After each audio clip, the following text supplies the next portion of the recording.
अस्सलाम वालेकुम नाज़रीन, प्रोग्राम बोन हेल्थ के साथ डॉक्टर ख्वाजा साजिद असलम हाजिर हैं। मैं ऑर्थोपेडिक सर्जन हूँ। आज का जो हम पब्लिक अवेयरनेस प्रोग्राम कर रहे हैं वो है ऑस्टियोपोरोसिस के बारे में।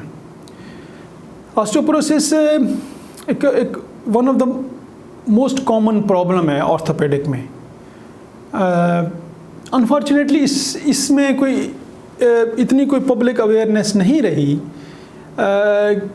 कि लोग या जीपी या क्वेक्स ये हर बोनी पेन को एक बंदा जो 50 साल से ऊपर हो और उसको हड्डियों का दर्द हो तो उसको लेबल कर देते हैं कि आपका ऑस्टियोपोरोसिस है।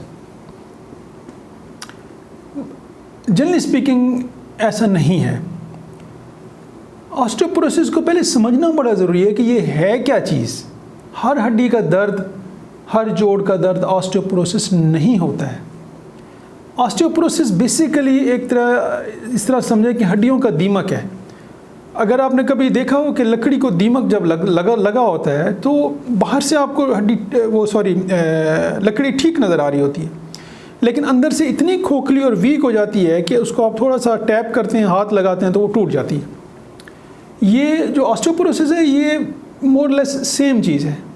बाहर से आपको हड्डी ठीक नज़र आ रही होती है, लेकिन अंदर से उसकी मेडलरी कैनाल और कॉर्टेक्स अंदर से इतनी खोखली हो जाती हैं कि वो बाज़ बेड साइड टेबल पे भी हाथ मारते हैं तो फ्रैक्चर हो जाता है। आप ज़ोर से चेयर पे बैठते हैं, ज़मीन पे बैठते हैं तो स्पाइन का, मोरों का फ्रैक्चर हो जाता है। तो बेसिकली ये वो चीज़ है। अच्छा, ये होती क्यों है? ये भी अक्सर लोगों का, जनरल प्रैक्टिशनर्स हों या क्वेक्स हों, या अक्सर लोगों का ख्याल ये होता है कि आपको कैल्शियम की डेफिशिएंसी है, लें जी कैल्शियम की गोलियां खाएं और ऑस्टियोपोरोसिस ठीक हो जाएगा। अब ये भी एक बहुत ही गलत कॉन्सेप्ट है, बिकॉज ऑस्टियोपोरोसिस का कैल्शियम से कोई ताल्लुक़ नहीं है। ये जो हड्डियों का खोखलापन हो जाता है ये इसलिए होता है कि हड्डी के अंदर सेल्स होते हैं। एक तरह के सेल्स होते हैं जो हड्डी बनाते हैं, ऑस्टियोब्लास्ट। एक तरह के सेल्स होते हैं जो हड्डी को रिजॉर्ब करते हैं, जो उसकी रीमॉडलिंग करते हैं, उसको खाते हैं, वो है ऑस्टियोक्लास्ट। अब इनका बैलेंस होना बड़ा ज़रूरी है कि नई हड्डी बनेगी और जो पुरानी हड्डी है वो रिजॉर्ब होगी। इसका बैलेंस होना बड़ा ज़रूरी है। अगर इसमें से कुछ सेल्स बनाने वाले ज़्यादा हो जाएं तब भी प्रॉब्लम है, हड्डी को खाने वाले सेल्स ज़्यादा हो जाएं ऑस्टियोक्लास्ट तब भी प्रॉब्लम है।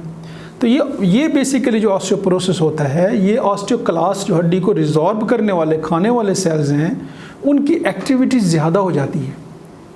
तो इसकी ट्रीटमेंट वही होती है कि वो जो सेल्स हैं उनकी एक्टिविटी को कम किया जाए। अब इसमें कैल्शियम देने से तो उनकी एक्टिविटी कम नहीं होती, इसके लिए तो स्पेशल एक मेडिसिन होती है, स्पेशल एक ट्रीटमेंट होती है जो उनके सेल्स की एक्टिविटी को कम करना होता है, और ये आप लंबे अरसे तक लेते हैं। इसके लिए जो डायग्नोस्टिक टेस्ट होता है ना, कि किसी को लेबल कर दें आपको ऑस्टियोपोरोसिस है, उसके लिए ये कैल्शियम के टेस्ट नहीं होते कि कैल्शियम करा लिया या विटामिन डी करा लिया, ये उसके टेस्ट डायग्नोस्टिक नहीं होते हैं। इसका डायग्नोस्टिक टेस्ट होता है डेक्सा स्कैन। वो होता है एक्सरे की तरह की एक चीज़ होती है, वो हमें बताती है कि आपको ऑस्टियोपोरोसिस है या नहीं है। तो इसलिए ये बड़ा इम्पॉर्टेंट है, क्योंकि इसमें बड़े फ्रैक्चर्स के बहुत ज़्यादा चांसेस होते हैं। आप ऑर्थोपेडिक स्पेशलिस्ट से कंसल्ट कर सकते हैं जो आपको डायग्नोज करे, फिर उसकी ट्रीटमेंट बताए आपको। अपना और अपनी फैमिली की सेहत का ख्याल रखिएगा। डिस्प्ले पे मेरा नंबर है, किसी ने कांटेक्ट करना है या फर्दर अपॉइंटमेंट लेनी है, स्पेशली वो लोग जो दूर रहते हैं, क्योंकि मैं तो रावलपिंडी और इस्लामाबाद में प्रैक्टिस करता हूँ। तो जो लोग किसी और सिटी में रहते हैं और कांटेक्ट करना चाहते हैं तो उनके लिए ऑनलाइन वीडियो कंसल्टेशन की भी फैसिलिटी है। आप इसी नंबर पे कांटेक्ट कर सकते हैं। Thank you.